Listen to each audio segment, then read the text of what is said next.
Also get documentaries and daily live opinion shows on demand. So sign up now at foxnation.com. If you become a founding member now, you will get exclusive merchandise that's only available until November 27th. All right, that is all the time we have. Thank you, Dr. Drew. Yeah! Joe Mackey! Ted Tyrus! And our lovely, wonderful studio audience. I'm Greg Gutfeld, and I love you, America.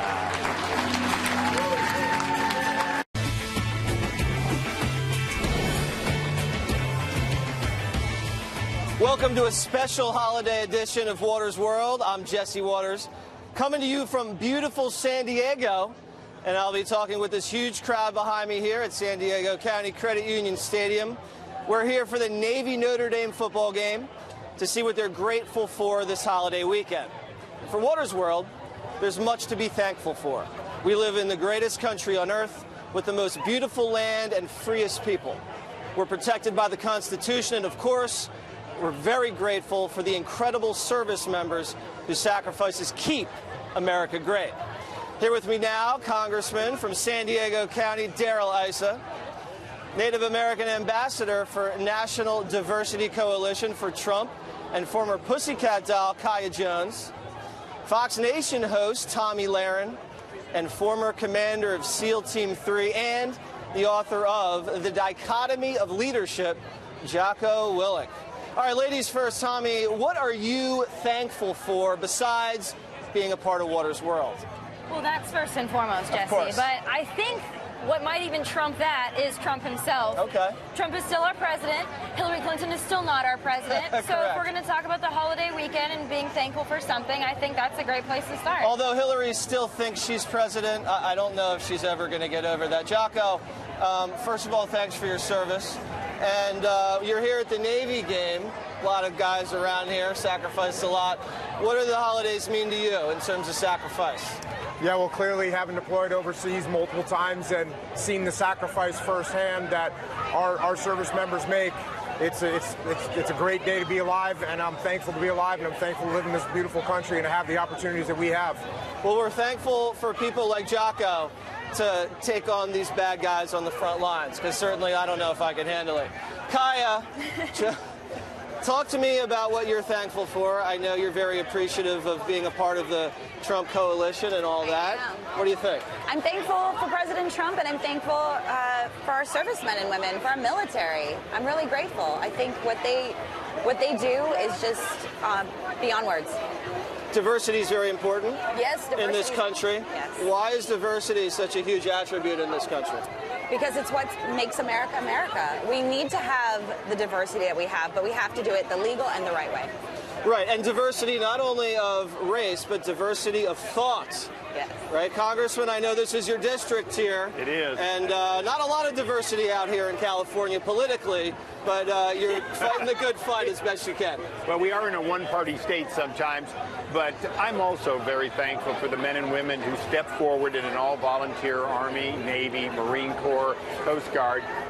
But I'm particularly thankful that we've been able to, thanks to President Trump, revitalize the military, give them not just the money they need, but the leadership they need and the training they need to win the war we're in and the war we don't want to be in.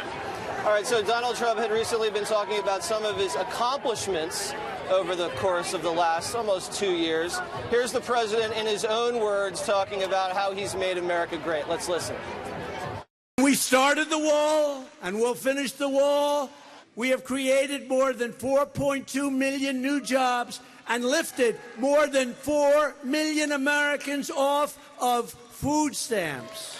African American, Hispanic American, Asian American, unemployment have all reached their lowest rates in the history of our country. We have a great relationship now with Kim Jong-un, Chairman Kim. We are really doing something. We secured $716 billion to fully rebuild the United States military.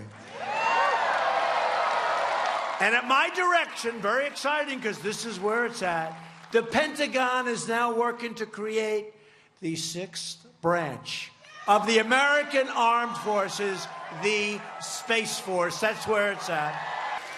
We passed Veterans' Choice, giving our veterans the right to see a private doctor, and the landmark VA accountability law to ensure anyone who mistreats our veterans will be fully accountable. That's right, you're fired. Get out. Boom, you're fired. All right, so President Trump going through a litany of accomplishments, Tommy, talking about cracking down on illegal immigration, demolishing ISIS, protecting the veterans. In your opinion, what do you think the president's biggest accomplishments have been so far?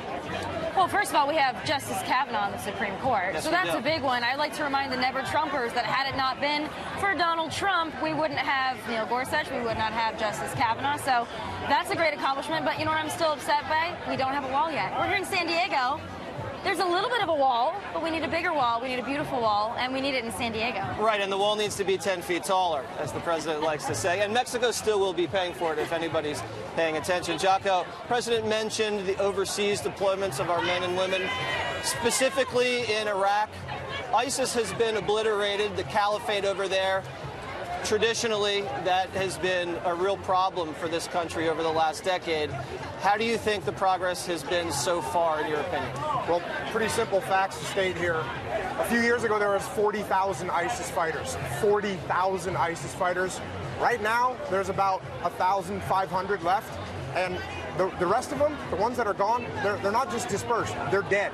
We killed them, and that's awesome. And it was the U.S. military, and it was not only the U.S. military, but it was also the Iraqi forces that were out there for the first time, really getting after it and taking the fight to the enemy. Of course, they were being supported by our air power and our ground troops that were helping. But it was great to see that, and it was great to see ISIS be obliterated like that. Especially when it had been said before that this was an ideology that we could never take on.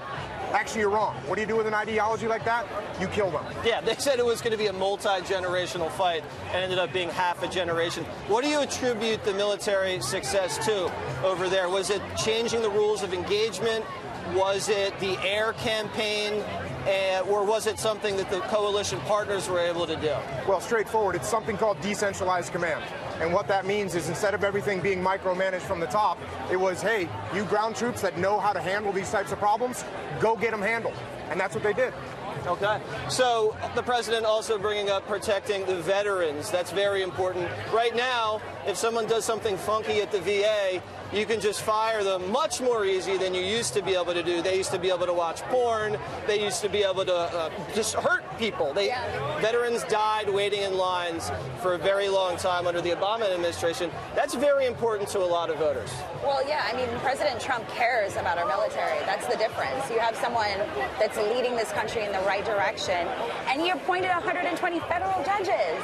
So to touch on what Tommy was talking about with Kavanaugh, I mean, it's awesome. He's moving this country in the right direction. Yes, definitely making sure his promises are kept. That's right. Congressman Issa, the economy red hot right now because of a lot of deregulation, because of the tax cuts, but just, a lot of positive energy out there in the markets. Consumer confidence is way up. Amazing. What do you attribute that to? Well, you said it very well. Markets react to the incentive and the promise of further incentives. So it's a combination of President Trump keeping his promises and his leadership assuring the business community that he's going to continue lowering taxes, lowering regulation, and taking on unfair competition. It's not going to be an easy fight, no more than the fight against ISIS. It will take time, but he's actually changing how we're mistreated by our trading partners. All of that is causing the kind of investment that gives us 3.5+ GDP growth, tens of billions of dollars of additional growth just because President Trump is president. And it looks like this year, 2018, we're going to see 3% GDP growth. That was never accomplished during President Obama's 8 years in office. Tommy, the president really going hard after his political opponents. Early, I know, we're not in 2020 yet, but the race has already begun. Pocahontas, Cory Booker, as we call him, Spartacus. What do you think of the president's strategy of just going dirty early and branding these people in a way that just goes completely viral? Well, they brand themselves, especially talking about Pocahontas. True. I mean, she branded herself that. But we really have no competition for 2020. You look at what they have. I mean, some of them are coming from California. Kamala Harris, not scared. Cory Booker, not scared. We have leaders like Nancy Pelosi, personally not scared. Elizabeth Warren, not scared. I mean, they all look the same, sound the same, have the same message, which is just anti-Trump. Can't win on that. No, you can't win on that. The country is very supportive of the president's agenda. Personally, I think there's issues, though, and we're going to see it play out in 2020. What do you think about the leadership qualities that you've noticed on the Democratic side, Jocko? I don't know if you see any, but I know your book was on leadership. How would you assess the leadership qualities on the left? Well, you know, the first book that I wrote was called Extreme Ownership, and it's about actually taking responsibility for things. When they go right, yeah, you can pass that on a little bit, but when they go wrong, you need to step up and take ownership of that. And that's something I think we see lacking across the board in our government, and hopefully we'll see more of it in the future. Well, yeah, Hillary Clinton, I don't think, has ever admitted that she lost because of anything she did. She's never taken ownership. The investigation that they conducted ended in July. It was over, and then it was reignited, and it became the major reason toward the end, based on the best analysis that I can find, that I lost ground and ended up losing. Comey was more than happy to talk about my emails, but he wouldn't talk about investigation of the Russians. You had Citizens United come to its full fruition. So unaccountable money flowing in against me, against other Democrats in a way that we hadn't seen. If you look at Facebook, the vast majority of the news items posted were fake. They were connected to, as we now know, the 1,000 Russian agents who were involved in delivering those messages. They were connected to the bots that are just out of control. We see now this new information about Trump's Twitter account being populated by millions of bots. Kaya, you are actually more Native American than Elizabeth Warren. I am. Which is interesting. Yeah. What do you think about Elizabeth? Is that hard? I think I am might too. Be too. I think we all might be, yeah. What do you think about Elizabeth Warren's DNA debacle? And do you think she's completely out of the race in 2020? I think she's out of the race because she lied to so many people, and I think she used it and abused it. And resulted, she overplayed her hand. But I mean, yeah, it was 16%. Put my DNA out. Asked her last year, could she go ahead and solidify her DNA? She didn't. Now we know why. And yeah, I think she has got no chance. Do you think there are any Democrats on the horizon that would pose the biggest threat to President Trump in 2020? Is it Joe Biden? Would it be Kamala Harris? What do you think? You know, in order to pose a threat, you have to stand for something. You know, and right now they only, as they said, they're only standing against President Trump. So until a Democrat comes forward, other than Bernie Sanders, with their agenda, we're not going to have an opponent. And as long as Bernie Sanders' agenda is to undo everything that's given us a great economy and a safer America, the Democrats don't have anywhere to go. Do you think the Democrats are in deep trouble because they've positioned themselves so far left with abolish ICE, impeach the president, spend $30 trillion on socialized medicine, or are they just true believers, and are they going to be rewarded by voters for just saying what they truly believe? They're finally being transparent, but the people, when you talked about the biggest threat, people like Conor Lamb, they're not pushing him forward. They're pushing people forward like Maxine Waters. That's the face of their party. Elizabeth Warren, Nancy Pelosi, that's the face of their party. They're going so far left. I see it in California every day. I see it in Los Angeles. I go to West Hollywood. I see it. They're moving so far left, but guess what? The forgotten Americans, the silent majority that exists in the middle, they look at them, they laugh, they think they're a joke. They are a joke. I'm not worried. Yeah, the silent majority is much bigger than anybody ever realizes. Are you worried if Democrats nominate some left-wing radical that could have a negative effect on the U.S. military, because so much progress has been made so far? I don't think a radical left-wing person would ever get elected. I think the normal Commander-in-Chief Sanders, you don't think is going to? You're not going to ever have to say that? The normal people in America are never going to let that happen. That's my opinion. Okay. All right, listen, we got to run. In a couple minutes, I'm going to head back out to the crowd and ask people about fake news and Fox News. Don't miss that, all right? Stay right back. We'll be back from San Diego. They call me Jane. That's not my name. That's not my name. That's the weekend, we're very thankful for Fox News. But fake news, not so much. Back with our panel, Congressman Isaac, Jocko Willink, Tomi Lahren, and Kaya Jones. Before we begin, let's just take a look at a little line of attack that the mainstream media has been using about President Trump.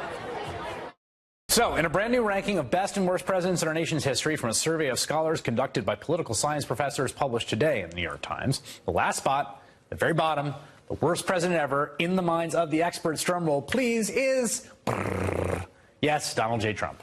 Bottom line is Donald Trump is dangerous and toxic for this country. He's dangerous and toxic every time he tweets about his nuclear button being bigger. I mean, come on. This is someone who is not stable, and I've been saying it from the beginning, and I will continue to say it until somebody looks into his mental stability. It is a problem, and that is where we are. He is a terrorist sympathizer. That guy on Twitter, that's a Fox News host. That guy railing against the media, that's a Fox News host. That's not the president. There's a difference between negative news, as we saw, and fake news. We know all the instances of fake news because we watched the president hand out the fake news awards. But with that said, Tommy, 92% about of this coverage of the president has been negative, yet his approval ratings in the high 40s. What do you account for that?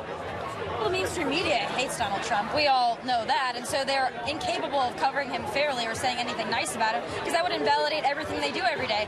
I like to watch it, though. I think there's nothing more entertaining and comedic than watching other networks every time President Trump accomplishes something. That's my entertainment. Yes, we've definitely been entertained watching CNN implode. Jocko, the fake news has been out of control. Have you ever been the victim of fake news? Do you ever think you've been covered unfairly? You know, there's been a couple times where I've been interviewed and they take little sound bites and kind of put them out there, but for the most part, it doesn't really affect me, just like it doesn't normally affect normal Americans, which is why, you know, the ratings kind of stay where they are for Trump, because people are living their lives and their lives are going pretty good right now. Do you think the president's strategy of punching back hard at the fake news media has been working?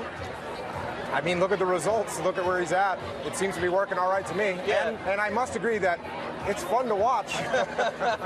It's a battle royale out there. All right, Kai, what do you think about the fake news in this country? Is it out of control? And is the public just sick of it so much they've turned the dial off? 100% they turned the dial off. I mean, Fox wouldn't be the #1 network right now when it comes to news if they were doing their job. They have to do a better job at reporting the facts, getting the information out, and letting people then decipher what they want to do when it comes to everything. I do think it's ironic that there's been more fake news in 2 years under Donald Trump than 8 years under Barack Obama. Congressman, it seems like all of their mistakes, the result ends up making Republicans look bad. That doesn't seem like honest mistakes. That seems like bias to me. Well, there's no question there's bias, and there's a kind of a fake news that goes on forever, like our great economy is because of Barack Obama. Right. Okay. You know, that this was it just took a little while, maybe 8 years before it started hitting. But, you know, even when we had Lois Lerner targeting conservative, there was the fake news that said, oh, well, liberals were targeted too, except it didn't happen. Or when we had those guns going to Mexico under Fast and Furious, and they tried to imply, well, that really began under President Bush. These kinds of things go on, and they're much worse than the personal attacks we all take, which are fake news. That you take. But when they lie about the GDP, when they lie about people... You guys just stick around. We're going to have a tailgate cook-off. Who's the best tailgate chef, all right? My money's on... Oh, really? Absolutely. You think you're going to win? All right, we're going to see about that. All right, let's go. Let's go talk.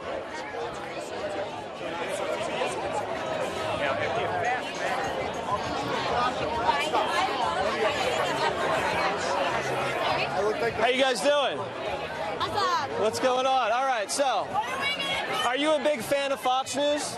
Yes. I have to say that, right? All right, what about fake news? Do you ever watch fake news and know it's fake? Yes. Do you watch CNN ever? No. Oh, no one else does either. What do you think about Fox News? You a big fan? I'm wearing a hat. Someone, I bet, gave you that hat, I think.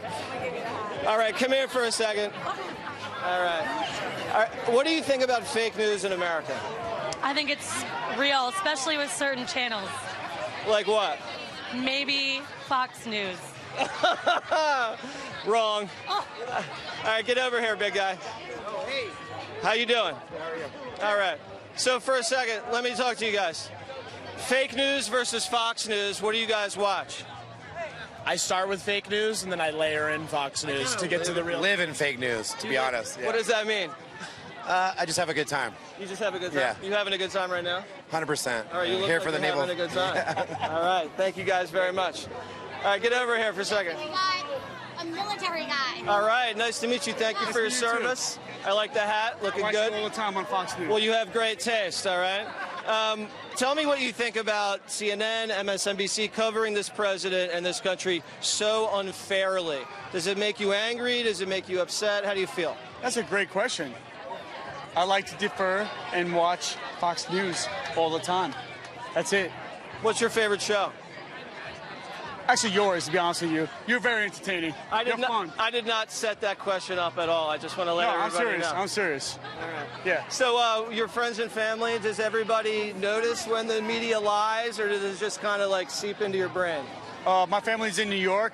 It's a very democratic state, but they understand what's going on, and they like to watch Fox News as well. All right, well, thank you very much. And I just want everybody to remember one thing. I'm Waters. That's right. And this is my world.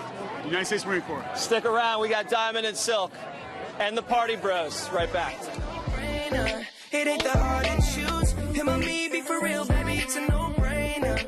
You got your mind on loose. Go hard and watch the sunrise one night. Live from America's News headquarters, I'm Matt Finn. A possible major shift in U.S. policy with Mexico. President Trump tweeting Saturday that asylum seekers will now have to wait in Mexico until their requests are approved by U.S. courts. Mexico, however, is denying that any such deal has been agreed upon. Thousands of Central American immigrants are now massed at the U.S.-Mexico border, hoping to start new lives in the U.S. A new government takes office in Mexico December 1st. Rain is helping firefighters battle the devastating Camp Fire, now the deadliest in California history. The welcome wet weather also brings the threat of mudslides and floods, but so far none reported. Saturday marked the first time in a few days no bodies were found. 84 people have died since the fire began 2 weeks ago. 575 people still missing, nearly 14,000 homes destroyed. I'm Matt Finn. Now back to Waters World. Do you feel like you are winning? Yes, ma'am. I'm not a millionaire, but I'm winning. Do you feel like a winner? Because your eyelashes look good. Yes, and they winning too. Do you feel up under this President Donald Trump, because you know he is responsible for this booming economy? Yeah.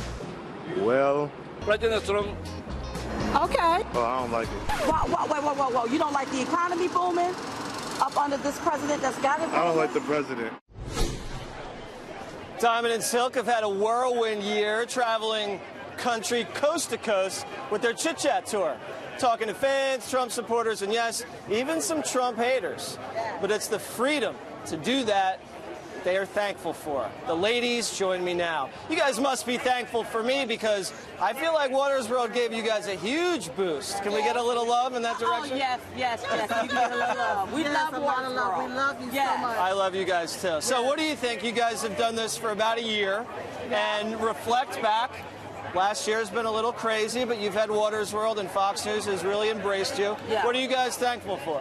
You know what? First of all, I'm thankful for my life, my health, my strength, for our president making America great again, and even for Fox for giving us this huge opportunity. And just everybody, all of the people that we've met along the way. We did the grassroots work. I mean, we really went into the heart of the United States and really talked to people. And we really enjoyed all of that. We really did, and I'm so grateful for God. I'm thankful for God, who is the head of all of our lives, and giving us this opportunity to be able to be on this platform, to be able to educate America. All right. Thank God for Diamond and Silk as well. You guys have been on this tour, and you got to go see so many different people, places, all across the country. I voted for Trump. I stand for Trump. I think he's doing a great job. He's probably the most successful president since Reagan, and if he is around 8 years, he'll be more successful. Trump. Have you gotten a tax cut? No. You didn't get no tax cut? Not yet. Are you an American citizen? No, thank you. Okay, we understand. When I was doing Water's World back in the day, I went to 48 out of the 50 states. Now, I know you guys aren't there yet, but you're getting there. Yeah. After seeing so much of the country and speaking to so many different types of people, what have you guys learned about America? I learned that America, we are more united than ever under this president. I do, yes, because there's so many people that love the President of the United States, even though they don't speak it vocally because they are afraid. There are so many people on the right side of things. Even though the left-wing media try to put us against each other, that's not so. When we meet with people and we talk to people, people love this country. I love the patriotism that we see among these people. I love it. And there's also a lot of people that's hungry for the truth. They're hungry for it. They thank us a whole lot. They'd be like, thank you for being our voice, speaking the truth. Thank you for being brave. And so they are excited out here because they see growth. They finally see growth, especially with our President Donald J. Trump, being the President of the United States. People are excited, and it seems like they are excited about life. So people, from your understanding, excited, speaking the truth, wanting the truth, and also much more united than the media portrays them. Now, the president himself, a big fan of Diamond and Silk. How could he not be? Come on, Diamond and Silk, get up here for a second. Diamond and Silk, these two are unbelievable. Melania called me, she said, you know, there's somebody that's so amazing. Come here, you have to see this. And I came and I watched these two incredible women, these two beautiful women. Anything you'd like to say to the president on this holiday weekend? Mr. President, keep on making America great again. And thank you for this beautiful. Hey, we can now say Happy Thanksgiving, and Merry Christmas. And Merry Christmas. I love it. We love you. We love you, President. Thank you. And look, don't give up. Keep doing what you're doing, baby, because the world loves you so much. God bless you. And people are very politically correct these days. Do you guys think the political correctness is changing? Is it moving in a different direction? You said, oh, well, you know, we can say Merry Christmas again. Have you guys noticed a move in that direction? Are people becoming more PC or less PC? Less PC because they're tired of it. PC hurts our country. It hurts us as Americans because we can't tell the truth about things.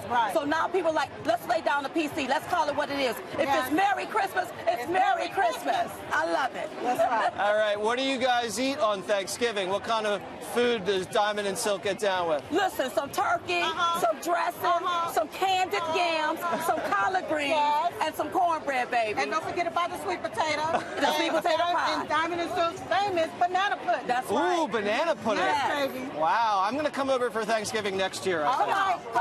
We're going to hold you to it. Yes, I'll be the pilgrim and we'll definitely get down. All right, well, listen, Diamond and Silk, it's been a pleasure to have you guys on. You guys are probably our most highly rated guests. Everybody loves Diamond and Silk. I love Diamond and Silk, and I'm coming over for Thanksgiving. All right, so cook twice as much, all right? Next time we're going to do it big, all right? Those candied yams sound good.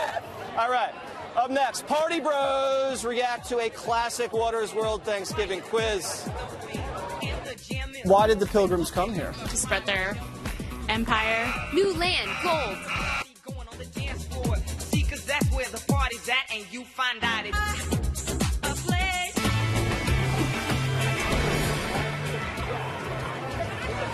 The Water's World Quiz, a time-honored tradition. So what better way to celebrate this holiday weekend and our freedom to laugh at ourselves than to see just how much the average American knows or doesn't know about Thanksgiving.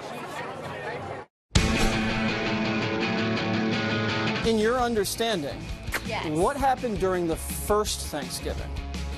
The first Thanksgiving. Well, I wasn't there, so I really don't know. Who ate together on the first Thanksgiving? Oh God, is this one of those quiz shows that make you look dumb? No. White people. Who were these white people that were eating on the first Thanksgiving? What were they called? The Oh, the Pittsburgh Pilgrims came to America. Americans fed them, welcomed them to our country. So the Pilgrims dined with the Americans? Yes.